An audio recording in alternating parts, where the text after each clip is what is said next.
నుంచి రైతు బంధు అనే కార్యక్రమంలో భాగంగా ప్రతి రైతుకు 2 పంటలకు 8,000 రూపాయలు పెట్టుబడి కూడా ఇస్తానంటే ఇంకా కూడా రైతుల గురించి మాట్లాడే నైతిక హక్కు మీకున్నదా అని చెప్పి నేను ఆ పార్టీని ఆ ప్రభుత్వాన్ని గతంలో ప్రభుత్వాన్ని నడిపిన వాళ్ళని నేను అడుగుతా ఉన్నా. ఒక్కసారి మీరు కూడా ఆలోచించాలని కోరుతా ఉన్నా.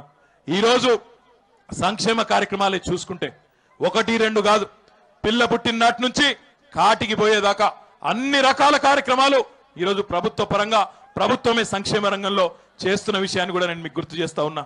ఇక్కడ ఉన్న కొంతమంది గిరిజన సోదరులు ఎవరైతే డిపిఓ ఆఫీసుకు కానీ కలెక్టరేట్ కార్యాలయానికి కానీ ఎవరైతే స్థలాన్ని ఇచ్చినారో, ఎవరైతే స్థలం కోల్పోయిన వాళ్ళు ఉన్నారో మీకు కొంత నష్టపరిహారం ఇవ్వడం జరిగింది, కానీ సంపూర్ణంగా న్యాయం జరగలేదని చెప్తా ఉన్నారు.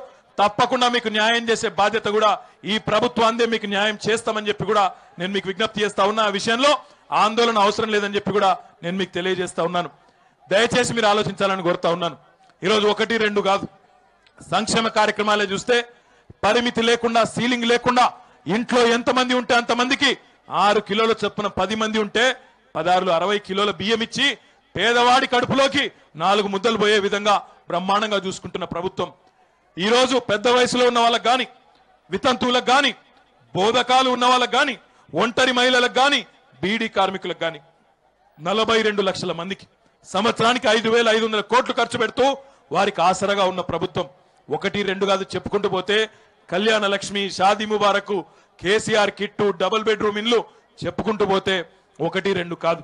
మీ అందరికీ కూడా మేము చేసే విజ్ఞప్తి ఒకటే, ఎన్నికలు వచ్చినప్పుడు వచ్చే పార్టీలు, వచ్చే నాయకులు ఓట్ల కోసం గతంలో చేసినవన్నీ మర్చిపోయి గతంలో మీకు ఇచ్చిన మాటలు తప్పిన వాళ్ళు మళ్ళీ ఒక్కసారి మీ ముందుకు వస్తా ఉన్నారు. ఒకసారి ఆలోచించండి. 70 ఏళ్ల వాళ్ళ పాలన చూసినారు, 4 ఏళ్ల టిఆర్ఎస్ ప్రభుత్వ పాలన, కేసీఆర్ గారి పాలన కూడా మీరు చూస్తా ఉన్నారు.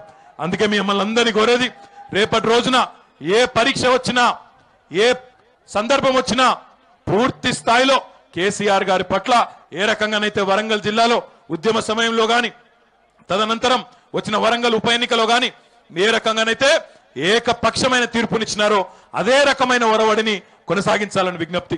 దాంతో పాటుగా గౌరవనీయులు ఎమ్మెల్యే గారు కానీ, ఎంపీ గారు కానీ చెప్తా ఉన్నారు, ఇదే మహబూబాబాద్ జిల్లాలో బయ్యారం ఉక్కు కర్మాగారం కూడా పెట్టాలనే డిమాండ్ ఏదైతే ఉన్నదో తప్పకుండా కేంద్ర ప్రభుత్వం సహకరించినా సహకరించకపోయినా ఒక 10-15 వేల మంది మన స్థానిక పిల్లలకు ఉద్యోగాలను కల్పించే ఈ ప్లాంటును ముమ్మాటికి ఒకవేళ కేంద్రం సహకరించకపోయినా సింగరేణి ఆధ్వర్యంలో, టీఎస్ఎండిసి ఆధ్వర్యంలో మనమే పెట్టుకుందామని చెప్పి కూడా ఈ సందర్భంగా గౌరవ ముఖ్యమంత్రి గారి మాటగా మీ అందరికీ కూడా నేను విజ్ఞప్తి చేస్తా ఉన్నా. మహబూబాబాద్ పట్టణ అభివృద్ధికి ఇప్పటికే ఒక 15 కోట్ల రూపాయలు మంజూరు చేయడం జరిగింది. కానీ జిల్లా కేంద్రంగా మహబూబాబాద్ పట్టణం ఈ రోజు రూపాంతరం చెందుతా ఉన్నది.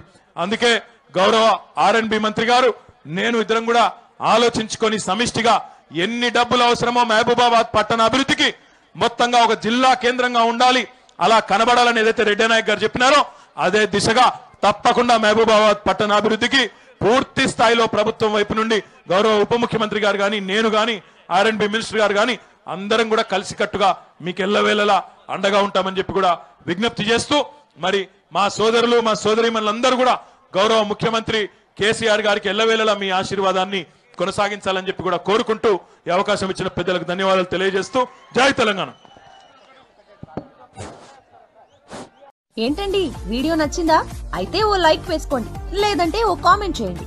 ఎప్పటికప్పుడు మా వీడియోస్ చూడాలంటే సబ్స్క్రైబ్ చేసుకోండి.